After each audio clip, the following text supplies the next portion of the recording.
I'd like to first call upon Srikanta Prasad, technology evangelist, leader and coach with more than 18 years of internet working and IT security experience, to take us through Threat Center Security Architecture.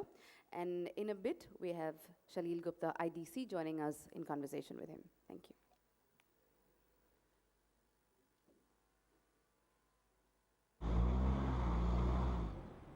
It's not fun to have your 2-ton SUV's brakes hacked just as you're parking in front of a ditch. Okay, hold on tight. Hold on. Oh.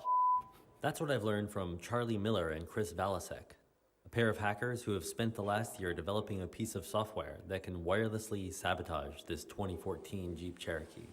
It hasn't been altered in any way. There are no devices attached to it. But like many thousands of Jeeps around the world, it can be remotely hacked over the internet through a cellular connection to its entertainment system that would allow someone to take over its steering, its transmission, and even its brakes.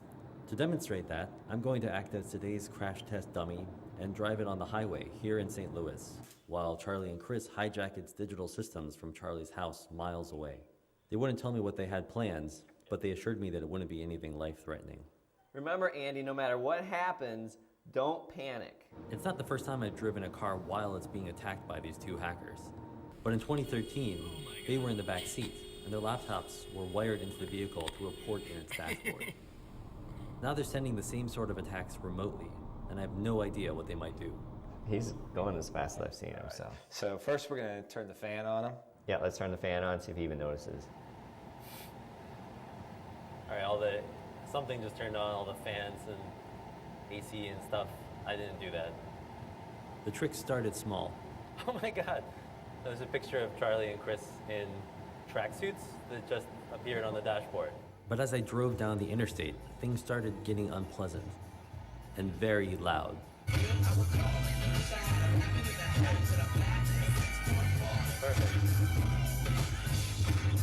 I can't turn it down. This was such a fun video. Steve Logan got to enjoy it. And now the air conditioning is blasting, the music is blasting, and I can't see anything because of the windshield wiper fluid. Okay, do it. Do it. Kill the engine. So we're killing the engine right now. It says park sense. Actually can't accelerate. I stomped on the gas, but the Jeep slowed to a crawl. It says 43 miles an hour, but I'm not going that fast. I turned on my hazard lights, but I was still stuck in the right lane with no shoulder to escape onto. Guys, I'm stuck on the highway. What are you saying? I don't know, I think he's panicking. He's not gonna be able to hear us with that radio. It's so loud. Guys, I need the accelerator to work again. The accelerator will work. It won't work! You're doomed. Seriously, it's dangerous. I need to move. You gotta turn the car off!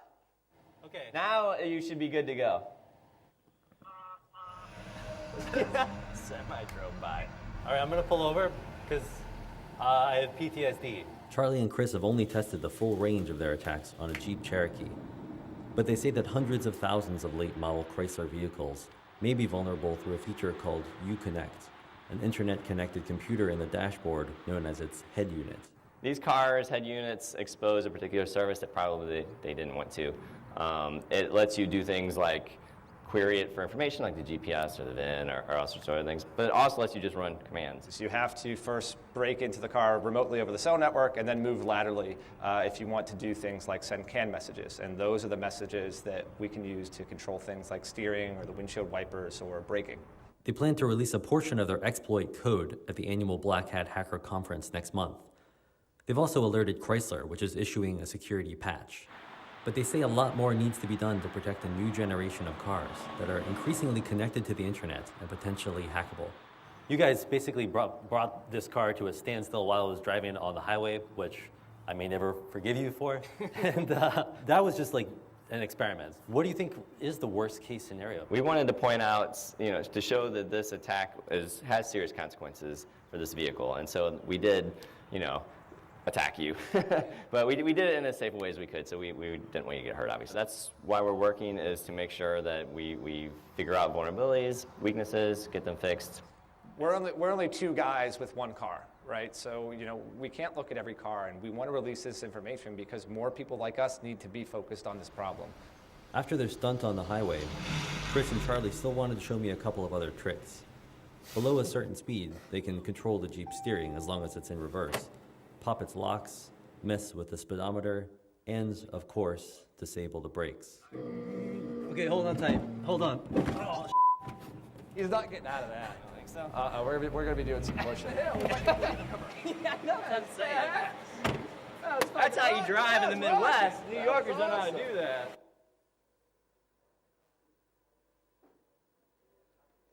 I promise I never saw Crawford's decks. So there's nothing got to do with that.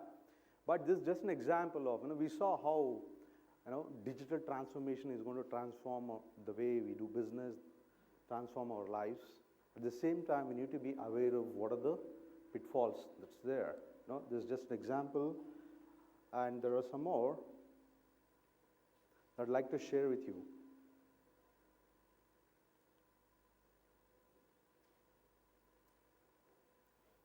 Well, in late 2014, there was a big spam attack, happened across the globe. And when security researchers started, going deep into the event, they found that a smart refrigerator, which was on the internet, was compromised and was a part of the chain. So it was spewing emails at the rate of 750,000 emails per hour.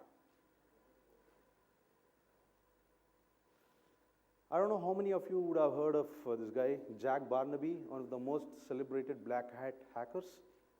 So he had challenged in 2015 that he's going to hack into a pacemaker in a Black Hat conference. And unfortunately, he passed away a day before that. Some lot of mystery around it, but still. So Jack Barnaby was also known as for a trick called jackpotting. So he used to hack into ATM machines, and when he was walking into the ATM, counter, while he was around 6 to 7 feet away, the ATM machine used to throw out notes. Fantastic. So again, this one more aspect of what technology can be used for. And of course, we all know about the celebrated retail industry hack that happened in late 2014. Interestingly, the hackers got a foothold into the network of that retail company through a HVAC system, which was the partner network. The partner was maintaining the HVAC systems of all the stores of this company. And first, they compromised the partner network, came into the network of the company through the HVAC, SCADA systems. Then they went in. Early 2015, the CEO of a large, steel plant in Germany got an email that we are going to make your plant unusable if you don't pay us the ransom. So the CEO he spoke to his CIO and he said, "What is this? Do we need to care about it?" CEO said, "No, we are a steel company. We are well protected. There's nothing much that they can do." And he said, "Let's ignore it." Within a week, their main steel plant, the furnace was hacked, compromised, and they couldn't shut it down within a stipulated time. So the furnace blew, they had to shut down the plant for a long period of time. And after this incident happened, the very next day, all CEOs of the steel companies in Germany got a mail telling, "We are going to hack you, otherwise pay us money." Everybody paid. So why am I telling this? Crawford made a brilliant job of exposing us to what is there, that's coming in terms of new wave of technology, new wave of digitization, how it can transform our lives. But we need to be aware of what are the pitfalls, as I said earlier, and what are the challenges, and how do we address them? How do we, have a balance between business and security together? Because you are here representing the business. What does business wants? Business wants access to information for everybody all the time from anywhere, however they want. But me as a security practitioner, I have a problem with that. I want the information to be accessed by only authorized people, through authorized devices, through safe networks. I'm very worried about the information that's going to fall into wrong hands. So that's where we need to have a common ground. We need to understand what are the risks, what are the best practices, best technologies, and see how we can, survive and, thrive together, thriving. So what's the new security problem in this new business, world? One is changing business models. So Crawford told about Apple coming out with a new car. That's a game changer. Apple did a game-changing, event sometime back when it released the smartphone. If you see today, Apple's revenues from the smartphone, that's iPhone business, is more than double the revenues of Microsoft. Just one line of business giving twice the revenue of Microsoft, which is there across the world. So that is the impact of technology, and there's a problem. Why is it a problem? Just 5 years ago, if you see, most of us used to use our desktops and laptops to access enterprise information. Today, do we do that? No. We use our smartphones. Now, what's the problem with that? The problem is, even though it boosts productivity and all the good things, does IT have a control on the smartphone that I own?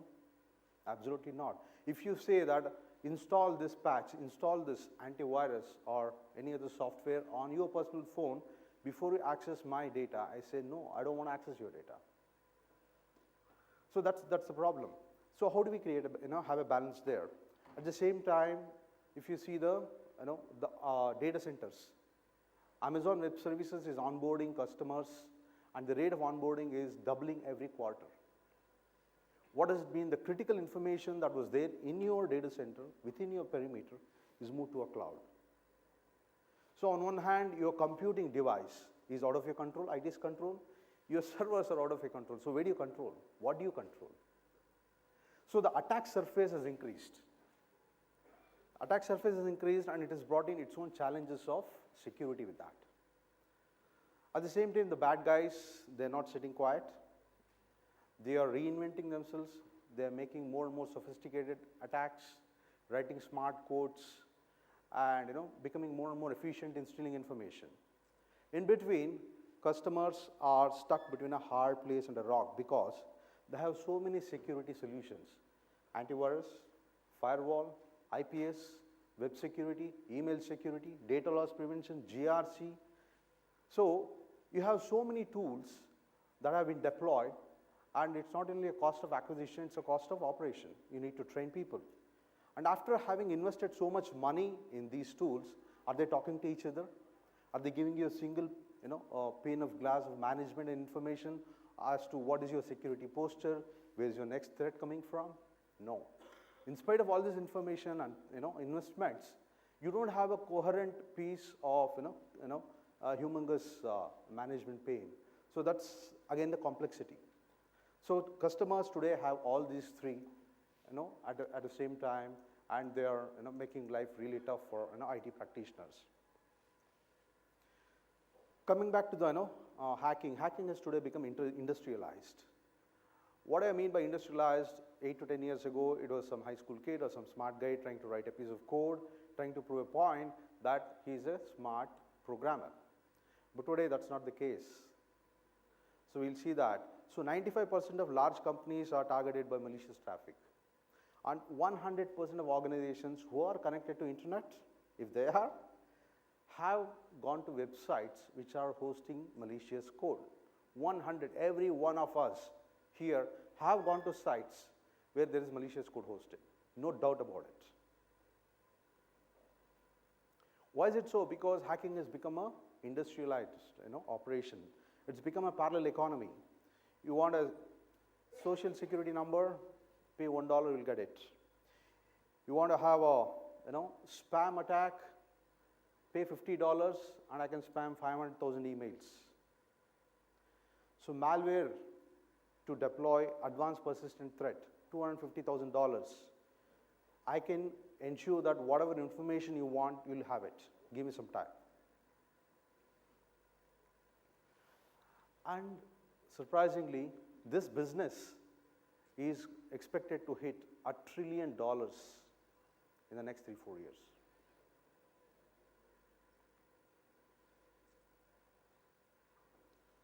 So let's just have a quick look at how does an advanced persistent threat, how does it happen? Because today the biggest security threat to any business is the advanced persistent threat, and that results in serious loss of information, loss of data. So a hacker or an APT hacker doesn't get up in the morning and say that I want to hack you today. He actually does a lot of groundwork. He does a survey, then based on the output of the survey, he then goes and writes a code which is going to circumvent or go through the perimeter security that you have. Then he will test that in his own lab to ensure the success rate is high. Then he executes and accomplishes the attack.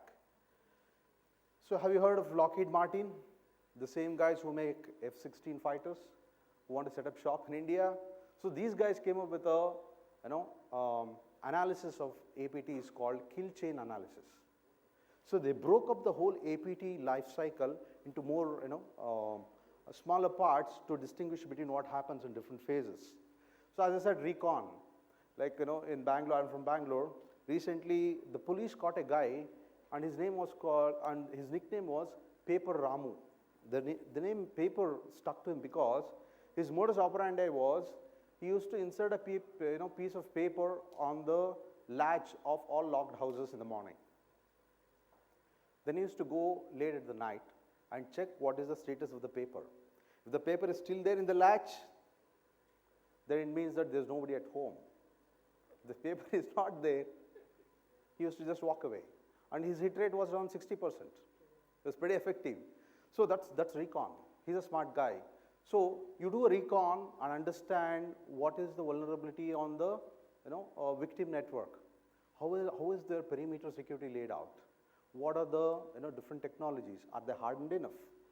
Then you weaponize. You create your malware to breach those security technologies and processes, and then you deliver it. How do you deliver it? So you deliver it either by mail or by web. So mail is the most common delivery channel of delivering malwares. Then after the delivery happens, the user gets infected, you start the exploitation. You start moving laterally within the network to go to that particular piece of software or the server where the information is stored that is important to you. That's your objective. Then once you exploit, get the information, talk to your command and control center. That's your mother load. Start transmitting. Once it is done, start cleaning up and get out of the place. So this is how a good APT is in action. And the retail industry hack that I spoke about was a victim of this. A typical breach timeline, attack to compromise took 84% or less. But compromise to discovery, 66% of them took months. What is even more sad is discovery to containment. I know that I'm hacked. I know I have been compromised. I know somebody is running free in my network who's not supposed to be there, but 20%, 22% took months to clean up. So that's the state of networks and security that we are in today. It's not a fault of us. It's a lot of dynamics. Security is a moving target. Vulnerabilities change every day. The risks change every day. But the biggest problem today is the focus of security industry. Historically, security vendors, Cisco included, were trying to focus on preventing these things. Prevention, prevention, prevention. You have the security at the gate, you have the security inside the door, near the door, and you have security here. So you have multiple layers of security, but they have just one goal: prevent unauthorized entry into your premises. But do they know that who's coming is the right guy?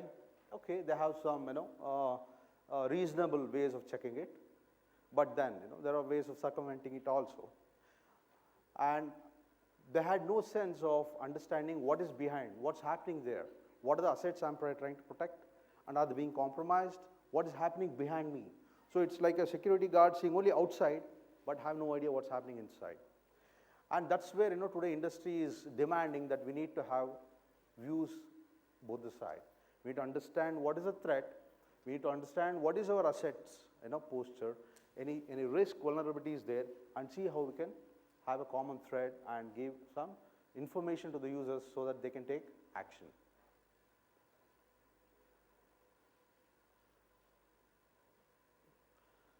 And security always has been sold as a silver bullet, which is, not correct. Security is, again, as I said, it's a moving target.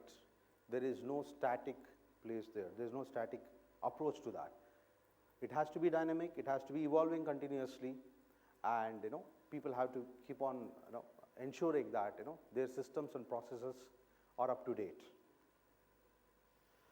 So, if you were to have the information that you're going to be hacked tomorrow, would you do something different on your security? First, you would check, okay, what are my weak spots? Are they strong enough? Can I strengthen them? Then where is my asset? Have I got enough security around it? And in case there is a compromise, how do I come back? So these are the things that you would really try to understand and start taking action on. Coming back to the skill chain, the reason I'm talking about skill chain is this is very important here. See, the bar in the yellow, that indicates the free time the hacker has from the time of the attack till the time of the attack identified.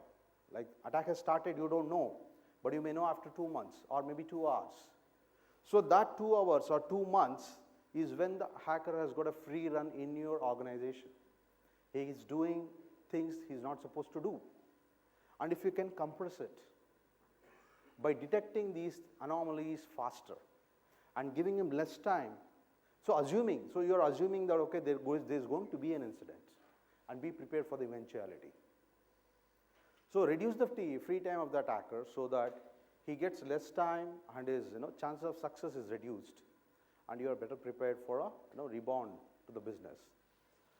So what does it need? What does it ask from solutions and technologies? Basically, this approach to security has to be focusing on security strategic imperatives. Like it has to be visibility driven. What do I mean by visibility driven? Basically, it has to understand what are the assets, what's your network layout. The security approach has to have complete visibility on your internal infrastructure. At the same time, it has to understand what is the threat that's coming from outside. So it has to have both aspects of these two things, and then help you with the intelligence. It has to be threat focused. It's not just about protecting, it's about having a intelligence on threat. Where could be the next threat coming from? What could be the next threat? It could be on a database server, it could be on my file server, and it has to be a platform based to reduce or remove the complexities that I spoke about. The more platform based it is, the less complex it is, and also it is more manageable and more adding more value to your operations. So Cisco thought that we will divide the security space into attack continuum in terms of the APT parlance, and divide it into before an attack, during an attack, and after an attack. What are the technologies? What are the administrative controls? What needs to be done before an attack happens? That's your preventative step. Then, in case a breach happens, how do you detect an attack during its manifestation? How do you quickly stop it? And in the extreme case of an incident happening and a compromise that comes over, how do you scope the incident? How do you ensure that you identify all the infected machines, compromised users at a stretch, and start your cleanup process? And of course, you have underlying technologies and products that will help you achieve this. So having this before, during, and after approach to security will help you to make your investments clearly in different phases and ensure that there is a common thread that's running between all the technologies that's deployed. So Cisco has a couple of solutions in this space. I want to touch upon it at a very high level. Cisco Firepower, basically it's there on all firewalls and IPS devices. What it does, over and above giving you the insight about a threat, it helps you understand what are the assets that you're trying to protect. For example, let's say you would have heard of a SQL injection attack. If an SQL injection attack is coming over, a normal IPS or a firewall would say, okay, this is an SQL injection attack, high alert, So you send your security investigators behind that. But the firewall doesn't know, a normal legacy firewall doesn't know that the host for of this attack is not a SQL server, but it's a Apple Mac. So in this new intelligence, the system knows that a SQL server, SQL injection attack has no bearing on an Apple machine. It's useless. So it will give you an alert, but it will give you a less, a degraded alert. It doesn't really, make everybody run behind that particular, alert. So that's an example of what, visibility can bring. Visibility on what you're trying to protect. At the same time, threat intelligence. So Cisco has this, operation called Talos, where we, process close to 100 terabytes of information that we get, from across customers, from partners like Google and Yahoo and Microsoft. So we take all this information, we put it into our engines. Again, cognitive. You heard the term quite some time, quite a while. So we run this information into our cognitive engines to see if there is a pattern. Okay, if a particular website today, like for example, Wikipedia is compromised or not, is it hosting any malware? And based on that threads and patterns, we will take a call and give customers a reputation of Wikipedia for today. Okay, Wikipedia reputation yesterday was 8, today it's become 3. So the reputation score is between -10 to +10. So what will help that? What will that help with the customers is, customers can write a rule telling, okay, any website which has got a reputation score less than 4, stop access to it. So automatically, if a user who doesn't know that Wikipedia is hosting malware tries to access Wikipedia, he'll be blocked. So most of the zero-day malware attacks can be stopped by this. And also Talos gives you information on reputation of files. A file that was seen in this particular industry or this particular organization 3 months ago and which was termed as suspicious, today has become a malware.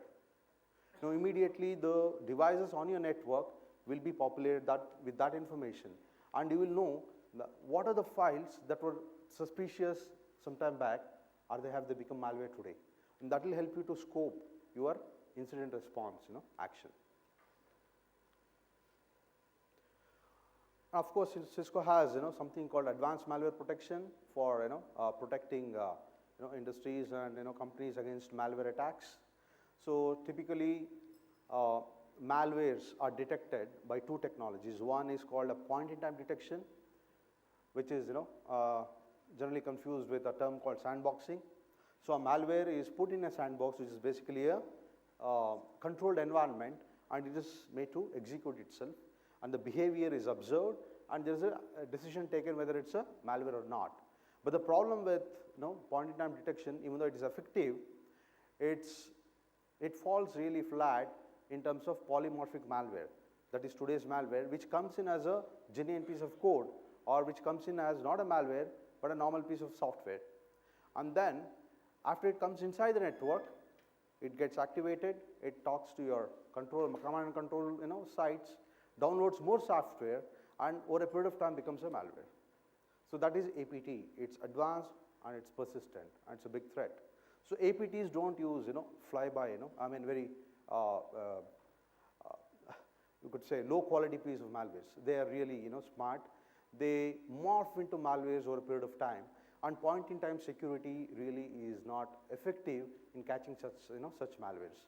So over and above doing a point-in-time, Cisco also does retrospective security. So we tag files and and softwares that come into the network, good, just send it in, bad, you stop it, suspicious. So they're being monitored continuously. So tomorrow morning, if Talos detects, okay, that this particular file that entered your network at 10 a.m. in the morning has become a malware now immediately you can start taking action on the cleanup. So that helps in making your incident response more effective and more efficient. And what it does in terms of incident response, as I said, it helps you give the blueprint of the attack. who are the users who are infected? Go to them first. And who are the applications that are getting infected? Which are the applications that are being prey to these malwares? Then what are the areas, what are the network segments in your network that have been breached? And the scope of the exposure over time. Okay, this malware entered 10 o'clock yesterday morning, and the host machine is Uday. From there it went to Srikanta, and then it went to Crawford. So it gives the complete blueprint and the on the life of this malware in your network over this period of time.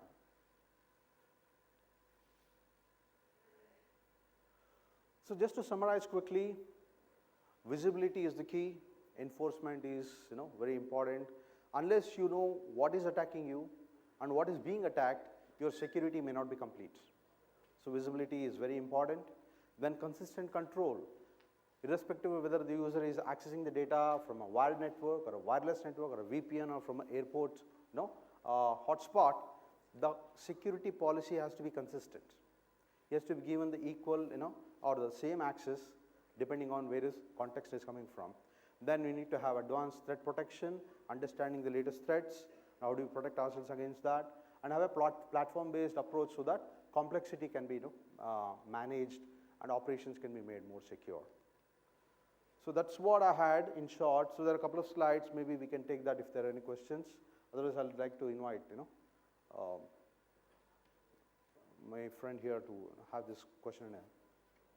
Thank you so much for that, Mr. Srikanta Prasad.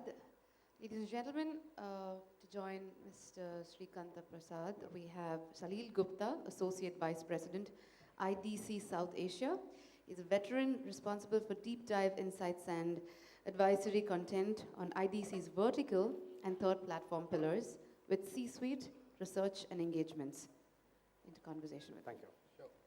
So thanks, Srikanta. I mean, we had some good discussion starting from Crawford, and then we moved on to you. Last year, I think we ran a barometer survey, and security was one of the things which come as security is the king. It's now the boardroom discussion. Most of the CEOs and boardrooms are paranoid about it, because as we see, the data is now becoming the new oil, as Crawford said in the morning. And we are extending our enterprises across the board. So we are seeing that enterprises now getting involved into 3D printing, IoT implementation. 30 billion devices will be connected by 2020 and so. So some of the Warner Turner data has been shared with us as well. Now, my pertinent question is that this challenge is now becoming very important to enable the organization for the next generation technology to be implemented. Right. And you have used visibility a lot, right? What is this visibility you're talking about in terms of the assets, applications?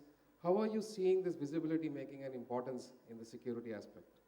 Yeah, so that's a great question because visibility is the king today, at least from the security perspective. So visibility has multiple facets. So now in the new IoT world, how are you going to ensure that the devices that are coming onto your network, how do you know that they're safe, they're secure, they're your own devices? When talk about your smartphones today, don't even go to the IoT devices. How many of us have deployed a BYOD solution in our organization? So if there's no BYOD, bring your own device. I get a smartphone into the network. I turn on the Wi-Fi. I key in my domain credentials, and I'm accessing your network. What's stopping me? Okay, so if you are able to know that, okay, Srikanta Prasad is getting his own Android phone onto the network, and I'm going to enforce either degraded, access to the network, or I'm going to force some containerizing, data, then it makes my operation more secure. Similarly, in an IoT world, you need to be able to identify the devices that are coming onto the network. You should be able to profile them and then put them into the right category. For example, IP printers. There was a hack, that happened a long time ago, where IP printer, which was on the network, was compromised, and that was used to send spam mails. So visibility here, is the key because you need to be able to see what devices are coming on the network. Are they the authorized devices that are allowed into your network? And then also be able to see what are the threats to these devices. For example, I was having a chat with one of my customers, a large IT service provider. So they were planning to deploy air quality sensors on their, in their campus, some 200,000 air quality sensors, and they were all IP managed. Now, this customer wanted to ensure that nobody spoofed this device, and they were not able to come in, hiding behind this device. It was a challenge because these devices are not your normal, IT intelligent devices. They have a very, very, light operating system, and they're built on, open sources. And it's very easy for them to change the MAC address. You upgrade the operating system of this device, MAC address changes. So how do you onboard them? So that is where profiling of devices comes into picture. You need to be able to identify them, profile them as a right device, put them into the right bucket, and then give them the access. So that's where visibility comes into Sure. picture. I mean, if you see many of the organizations sitting in the room today would realize that their approach really started with regulations and compliance coming into play, and I should be tick marking. Moving to the next phase that let me protect the enterprise, which we have it today. Then moving to the next phase of hearing fears and attacks, and you're looking at the unknown part which is coming to hit you, and the journey has been so far this much, right? So we live in this fear world. We started creating China wall to China walls, again and again with various partners in the ecosystem. Right. Now, moving to the next is also a transformation. It's a journey to be played. True. How do they leverage the current security architecture to transform to the next security architecture without disrupting the business too much? In fact, enabling the business much. Absolutely. If you can throw some insight, would be great. Absolutely. So when we talk about this next generation applications, next generation, business transformation, it doesn't mean that, everything changes. The underlying security layer has to be there. You can't do away with a firewall or with IPS or with antivirus, because that has to be the traditional security walls. Your China walls have to be there, but you got to make them work better with your infrastructure. When I say infrastructure, which is one part of your organization where data flows, each and every bit and byte flows, and that's your network. So how can you make your network fabric more intelligent, more security conscious, to be able to participate in the security function? So integration of security and the network, making them both more homogeneous, talking to each other, sharing information, and be able to give the right actionable intelligence to customer. I think that's the way forward. Cisco has already taken steps to achieve this with leveraging SDN, software defined networking. So we have come out with solutions which help customers deploy services on the network. Ultimately, if you see, every IT function is a service. You have a firewall service, you have a switching service, you have an application service, database service. So how can you switch on and off these based on what is the requirement? I think that's where the whole industry is moving. Sure. I just relate to one example. A few days before I was reading an article, one hacker actually stopped the BMW on the road. It's actually true. So 24 hours later, BMW tried to rectify it and etc. He asked for X amount of money. They could not solve the problem. So after 24 hours, he doubled the money. He said, now you have to pay me double to really let the car move. So we are now going to live in this world where, hackers are smarter. We can't just say that they are not. They have got the next generation tools to really hack into the networks of today. So you have also talked about enforcement, right? And enforcement is also about technology, people, process, including everything into it. How do you see this moving forward? What are the best practices you are seeing happening today?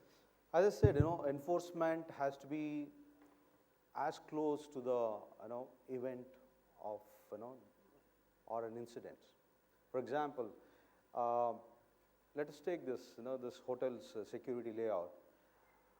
Let's say the security guys ask you to open the boot. They find something suspicious. They don't let you in. They'll stop you right there. So that the more you build barriers for people to come in with bad intentions, it's better for you. And the farther they are, the safer you are. So it's also true, but it's also hindering my enablement, because as an experience to the user, right. If I am a genuine user entering into the hotel, which I am, by the way, guys, so they never find any suspicion in my back of the car. But I also feel hindrance that it took me 45 seconds to clear this one hurdle, 45 seconds to another hurdle, and we keep on getting more hurdles created. Ultimately, we are not enabling the enterprise for digital world. True. So there has to be a balance between the two, and how do we build that? Absolutely, I think that's been the inherent problem between security and business. Security always has been seen as a roadblock for enabling and accelerating business. But with today's technology, we've been able to leverage. We spoke about cognitive fraud detection. So all these things help us to get a sense of what is good and what is not good. I spoke about retrospective security. So these are some of the things which can be incorporated and how it can be leveraged within the network to ensure that the place where the data is flowing is the best place to do your enforcement. For example, there is a malware detected in one of the user laptops. The best way is to stop him accessing the network. So that's the best possibility, so that it doesn't come and infect others.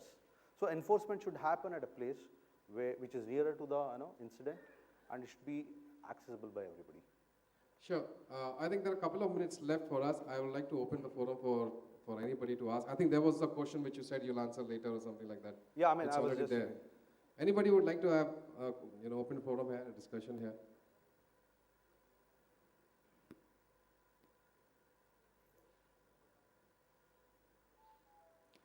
Sure. I don't see. I think their doubts are very clear. Let me say after this session. Right? So, in summary, what would you like to say? Because what we are seeing is the enterprise has to be enabled for the next digital transformation, right. And security is paramount as a concern for everybody. Absolutely. Whether it's about cloud strategy, mobile strategy, or any other strategy. Now, what are the top 3 actions you would like the community to take it forward? As my last question to you. Yeah, top 3 actions I would say is keep doing what you're doing, but don't assume that you're safe. There is no silver bullet. Let's be very clear on that. And also, please be prepared for the eventuality, acknowledging that you're going to be compromised.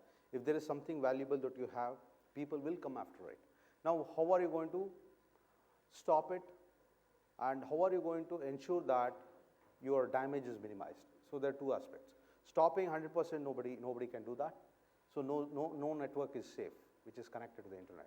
At the same time, if you are cognizant of the fact that you are going to be compromised, you are going to have some backup plans. You're going to think about how do I come out of an incident? How do I come back to enable business to start functioning normally faster? So with these thoughts, I think you should be able to plan your security architecture in such a way that you have all these things in your mind, be prepared for the worst, and have some backup plans in mind as to how do you treat an incident, how do you clean up, how do you enable business faster. Thanks a lot, Shrikanta. I think our time is already up for that. Thanks a lot, guys. We got the message very clear that the security is now the king. Boardroom discussion is there. All right, thank you. Thanks a lot. Thanks for your time.